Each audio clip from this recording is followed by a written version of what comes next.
Shabbos. Today is Rosh Chodesh Adar Aleph. It's the first day of the month of Adar. We now have 60 days approaching, upon which the Talmud says, "Mishenichnas Adar Marvin B'Simcha." When the month of Adar enters, we must add in our joy. Now, the question you might ask is, how do you add in joy if you don't feel like being joyous? Joy, how do you just switch it on and off? If I'm feeling regret, if I'm feeling sad, if I'm feeling depressed, I'm not talking about clinical depression. How do I just switch off? So, in general, with regards to feelings of sadness, the Alter Rebbe writes in Tanya that that is the key to how the Yetzer Hara gets us in his trap. That his biggest tool to conquer us is to make us depressed. Because when we feel that we're not able to achieve and to accomplish, and we're not worthy, and so we either go to sleep or we hit the fridge or do worse things to make ourselves, give us a little sugar high, so to speak, to give us a sense of feeling good about us, feeling good for a moment. But of course, it's all those things are not necessarily helpful, if not destructive. And so we have to fight that, and we have to make sure that we don't fall into that trap of just melancholy and sadness and so on. But how do you do it? It's a natural state of being. The Alter Rebbe gives us interesting advice. When, say, in the middle of prayer or in the middle of work, all of a sudden you get these feelings of thoughts that put you down, make you depressed. Whether it be matters associated with things aren't going well physically, it might be an illness, something wrong with a family member, or anything of that nature. Or even if you're feeling bad about your spiritual state, you're not as good a Jew as you should be, as you could be. Says the Alter Rebbe something interesting. If these things just befall you, you know it's coming from the Yetzer Hara. You have to push it aside. So what do? You make an appointment. You make an appointment with these thoughts. Let's say you're feeling guilty about maybe a sin you even did. Says the Alter Rebbe, don't allow it to come to you when you're meant to be happy. If you're in the middle of doing a mitzvah, you're meant to be happy then. So don't allow it to enter your mind at that time. And even if you're in the middle of work, says the Alter Rebbe, why is this thought coming to you in the middle of work? You're not exactly in a spiritual state that these thoughts of regret for spiritual things should come to your mind. It's a tool. It's a tool of the evil inclination to try to entrap you. What you need to do is push it aside. But here's the method of pushing it aside. Anytime you get these thoughts, you're meant to make an appointment with them. Say, these thoughts I'm going to entertain and engage tomorrow night at 8 p.m., whatever. You make a time that you're going to engage it. And then you consciously deal with the issue that is bringing you down. Outside of that time, you don't engage, you don't involve, you have a clear mind. This is one of the ideas Alter Rebbe gives us, that it's not to be, don't allow it just come to your head whenever you want. You have to have other thoughts that you're able to fill your head with, not to allow that to overtake you. And secondly, yes, you do need an appointment with it. Make a time. But keep it limited to only that particular time. And then it'll be seen as a medication, a medicine.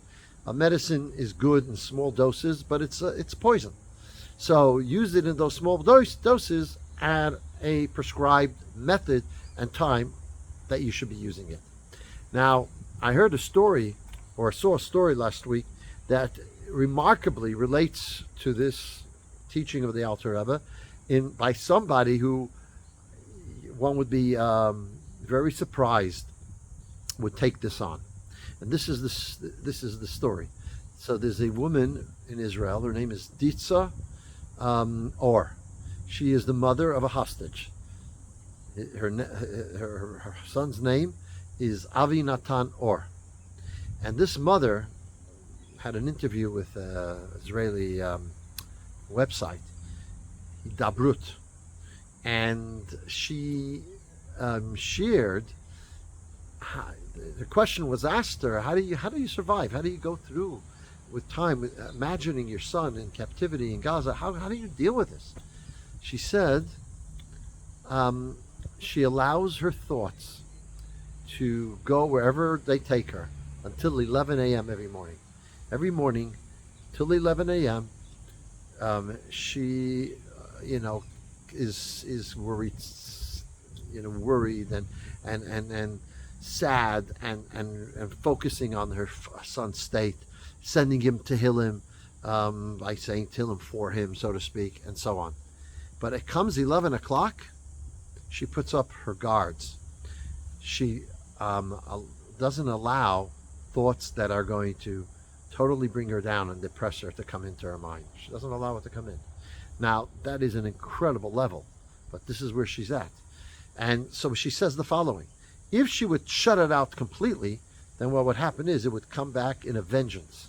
If she would allow herself to be, to always be focused and on what's happening with her son, she would be depressed 24/7, and she wouldn't be able to function.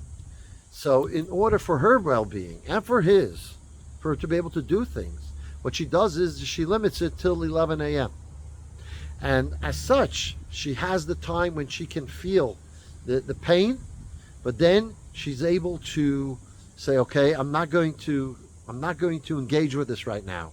I have other things I need to take care of, I need to do. And when that comes to her after 11 o'clock, and it does, because that's the way it works, the thoughts come to you, she says, okay, tomorrow morning, I'll engage, but not till then. She was asked, where'd she get this from? She said she got it from Tanya chapter 26. This is what the Alter Rebbe says. Now, the Alter Rebbe speaks about particularly thoughts of material things that aren't going your way, or spiritual guilt. This is what you do. You make a time with it. So this woman, who in the most harshest environment imaginable, is able to introduce this way of thinking into her life. If she could do it, we all certainly can do it. And that's how you have simcha. That's how you have joy in this month. Your natural state should be a state of joy. And when you have thoughts that come to you that don't support and don't help this joyous feeling, make an appointment. Say, I'll think about you once a week on Thursday night, or whenever you make a time with those thoughts. So you don't ignore it completely, because then it'll come and come and come and hit you. You give it a time, and then after engaging with that time, hopefully sometimes you could come to some resolution, especially if it's a feeling of guilt. You come to a resolution in the stand of forgiveness and so on, and then you have even a greater joy thereafter. If we introduce this into our life, we can indeed keep what the idea that it says, as the month of Adar comes, we add in joy.